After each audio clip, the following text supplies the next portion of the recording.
నమస్కారం అండి. SB news 9550కి స్వాగతం సుస్వాగతం. ఏ రోజు వార్త ఆ రోజు మనకు అప్డేట్ కావాలంటే ఎస్బీ న్యూస్ 9550 ఛానల్ను మీరు సబ్స్క్రైబ్ చేసుకుంటే ప్రతిరోజు వార్త మీకు అప్డేట్గా ఉంటుంది.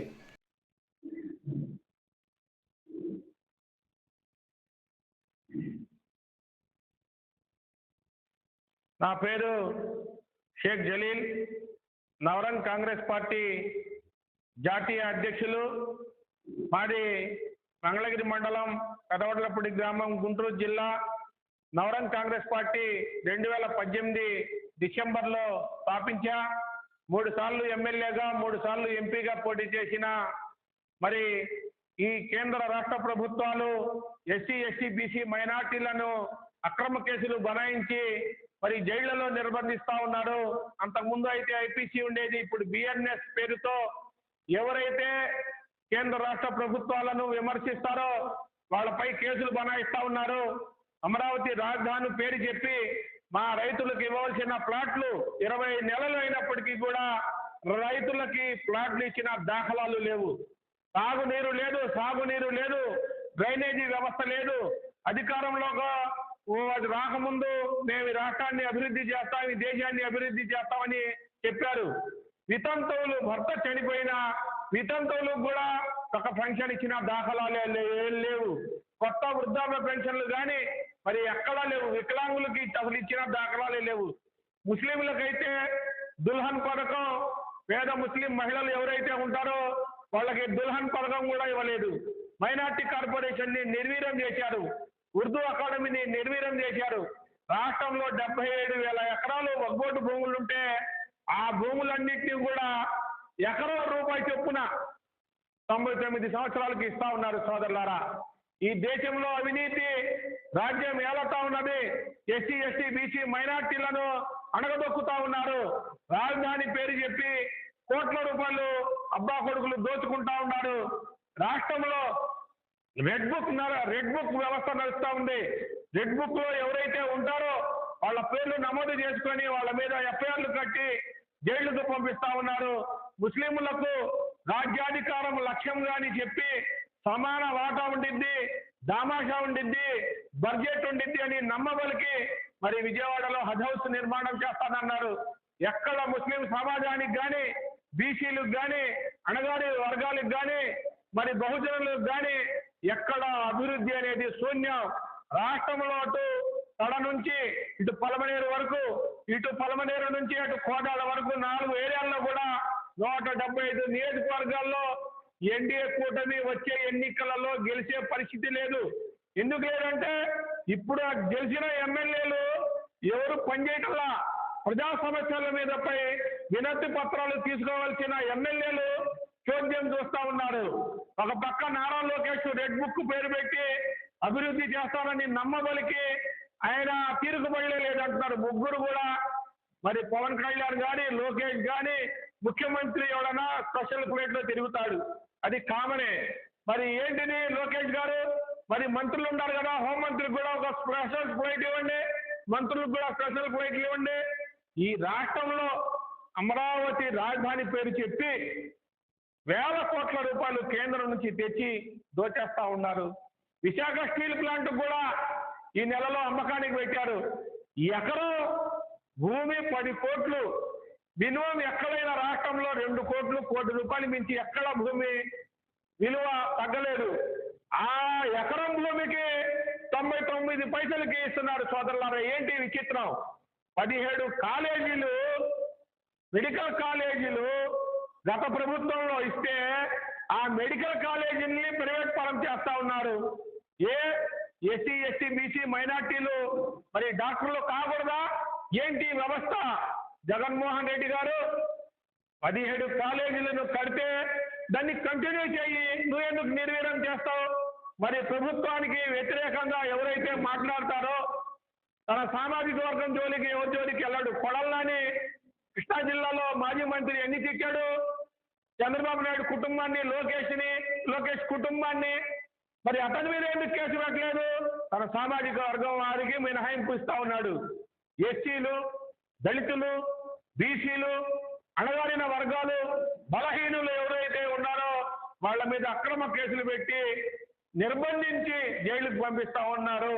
అందుకనే ఈ కేంద్ర రాష్ట్ర ప్రభుత్వాలకు వ్యతిరేకంగా కేంద్ర ప్రభుత్వానికి కనువిప్పు కలగాలని మరి గవర్నర్ గారికి కూడా అనేక మార్లు వినతి పత్రం ఇచ్చాం. ఈ రాష్ట్ర ప్రభుత్వాన్ని బర్తరఫ్ చేయండి అని. దానికి కారణాలు కూడా చెప్పాం. మరి అమరావతి రాజధాని పేరు చెప్పి మరి గతంలో నిక్కర్ జరిగిందని దాదాపుగా 50 మందిని ఎమ్మెల్యేలని మంత్రుల్ని మరి 6 నెలలైనప్పటికీ కూడా కనీసం మర్డర్ కేసుల్లో 3 నెలలు మర్డర్ కేసులు ఉంటే ముద్దాయిగా 3 నెలల్లో బయటకు వచ్చింది. 6 నెలలైనప్పటికీ కూడా వాళ్ళకి బెయిల్ ఇచ్చిన దాఖలాలు లేవు. ఏ వైసీపీ వాళ్ళు ఏ పాపం చేశారని, తెలుగుదేశం వాళ్ళు ఏం పుణ్యం చేశారని భారత రాజ్యాంగం ఆంధ్రప్రదేశ్లో మరి విచ్చలవిడిగా రెడ్ బుక్ వ్యవస్థ నడుస్తూ ఉన్నది. లోకేష్ గారు కానీ మరి చంద్రబాబు నాయుడు గారు కానీ మరి ఎమ్మెల్యే అయ్యే పరిస్థితి లేదు. ఎందుకంటే ఈ రాష్ట్రంలో వ్యతిరేకత వచ్చింది. ఎందుకు విమర్శించటం లేదయ్యా అంటే నిర్బంధించి జైలుకు పంపుతున్నారు. అందుకని భయపడిపోతా ఉన్నారు. బెయిల్ రావడం లేదు. మేము ఒకటే చెప్తున్నాం, కేంద్ర రాష్ట్ర ప్రభుత్వాలకు ఈ తెలుగుదేశం ప్రభుత్వాన్ని బర్తరఫ్ చేయండి. అమరావతి ఒక రాజధాని అని చెప్పాడు. గత ప్రభుత్వంలో జగన్మోహన్ రెడ్డి గారు 3 రాజధానులు అని చెప్పారు. అసెంబ్లీలో ఇప్పటి వరకు ఎందుకు తీర్మానం చేయాలా? పార్లమెంటులో బిల్లు ఎందుకు పెట్టాలా? రాజ్యసభలో బిల్లు ఎందుకు రాలా? రాష్ట్రపతి ఎందుకు ఆమోద ముద్ర వేయాలా? మరి అమరావతి ఇదే రాజధాని అని నరేంద్ర మోడీని తెచ్చి అంత ఒక మట్టి అంత చెంబు నీళ్లు ఇచ్చిపోయాడు. ఆంధ్ర రాష్ట్రానికి అభివృద్ధి అనేది శూన్యం. చంద్రబాబు నాయుడు గారు ఎమ్మెల్యే కాలేడు. లోకేష్ నియోజకవర్గం మా నియోజకవర్గమే. మా నియోజకవర్గంలో తాగటానికి నీళ్లు లేవు. 1700 కోట్ల రూపాయలు డ్రైనేజీ తెచ్చాడంట. అన్ని ఆర్భాటాలు, ప్రచారాలు. వాళ్ళ సామాజిక వర్గం దోచుకోవటం, దాచుకోవటం, భూములు ఎక్కడుంటే అక్కడ కబ్జా చేయటం, ఆ భూముల్ని అమ్మేయటం, 22A నిషేధ జాబితాలో ఉన్న భూములు తీసేసి 1000 కోట్ల రూపాయలు ఎమ్మెల్యేలు, మంత్రులు అందరూ పంచుకుంటా ఉన్నారు. ఎవరన్నా ప్రశ్నిస్తే జైళ్లలో నిర్బంధిస్తా ఉన్నారు. చంద్రబాబు నాయుడు ఈ బంద్ ద్వారా కనువిప్పు కలగాలని భారత్ బంద్ని విజయవంతం చేయడం జరుగుతుంది. ఈ నెల మొదలేసుకొని మరి భారతదేశ పర్యటనలో భాగంగా మరి ఈరోజు కడపకి రావడం జరిగింది. మరి మార్చి 5వ తారీఖు జరిగే బంద్ను విజయవంతం చేయాలని లారీ యజమానులు, కుల సంఘాలు, ప్రజా సంఘాలు, అన్ని రాజకీయ పార్టీలు మద్దతు తెలపాలని నవరంగ్ కాంగ్రెస్ పార్టీ ద్వారా ఈ దేశ ప్రజలకు విజ్ఞప్తి చేస్తా ఉన్నా.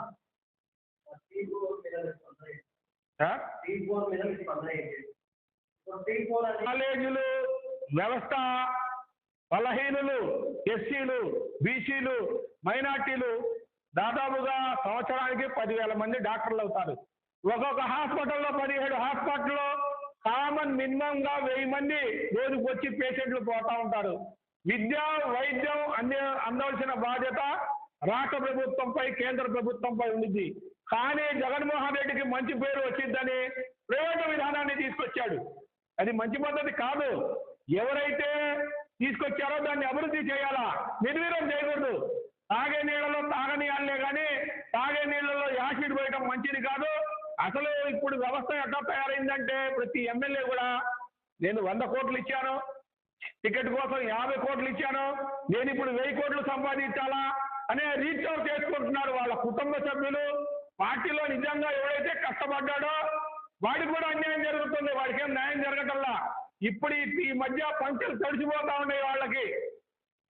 వచ్చే ఎన్నికల్లో జగన్మోహన్ రెడ్డి గారు అధికారంలోకి వస్తే మేము కూడా జైలుకి వెళ్ళిపోతామని నోరు మూసుకొని కూర్చుంటా ఉన్నారు. కానీ లోకేష్ మాత్రం ఆగటల్లా.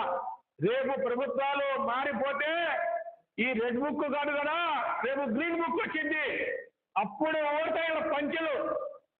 ఇప్పటికైనా ఒళ్ళు దగ్గర పెట్టుకొని తెలుగుదేశం ఎమ్మెల్యేలు పని చేయండి. ఈ బంద్ను విజయవంతం చేయండి. జగన్మోహన్ రెడ్డి గారిని కూడా మేము అడుగుతాం. అన్ని రాష్ట్ర ముఖ్యమంత్రులకి మెయిల్ ద్వారా వినతి పత్రాలు ఇస్తా ఉన్నాం. మా సామాజిక వర్గం అంతా కూడా ముస్లిం పర్సనల్ లా బోర్డు కానీ, తబ్లిక్ జమాత్ కానీ, అహ్లే సున్నతుల్ జమాత్ కానీ అన్ని జమాతులు మా బంధుకి మద్దతు ఇచ్చాయి. మరి అదేవిధంగా ఈరోజు కడపలో కూడా కుల సంఘాలతో మీటింగ్ వేయడం జరిగింది. వాళ్ళంతా కూడా బంధుని విజయవంతం చేసే విధంగా కార్యాచరణ చేయబోతామని తెలియజేస్తా ఉన్నాం. నా పేరు షేక్ జలీల్, నవరంగ్ కాంగ్రెస్ పార్టీ వ్యవస్థాపక జాతీయ అధ్యక్షులు.